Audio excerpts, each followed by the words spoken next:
ଏ କାଳକୁ ଅନୁଲକ୍ଷୀ ଦୁଃଖୀ ସଖୀ ହୋଇ ସୁଖୀ ସ୍ନେହ ଧନୀ ପାଶେ ମିଳି କହିଲେ ଛଳି ହେ କଳା ନିଧି ଆଶାଇ ଏ କଳା ନିଧି ଦିଶଇ ବର ବର ଦଶ କାଶୁ ପୂଜନ୍ତି ବାଳି ପୋତୁ ମୁଖ ସ୍ୱୀକାର ଜାଣି ସେବା ବ୍ୟାଜେ ବଳେ ବେଶ କଲେ ରମଣି ଅର୍ଥ ଗୌରବ।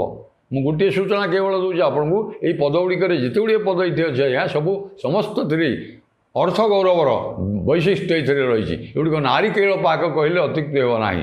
ନାରୀ କେଳ ପାକ ଥୋକେ ସ୍ଥଳ ଦାକ୍ଷା ଗୁଡ଼କୃତ ପାକ ଥୋକେ ସ୍ଥଳ ନାରୀ କେଳ ଖର୍ଜୁର ରୋଚକ।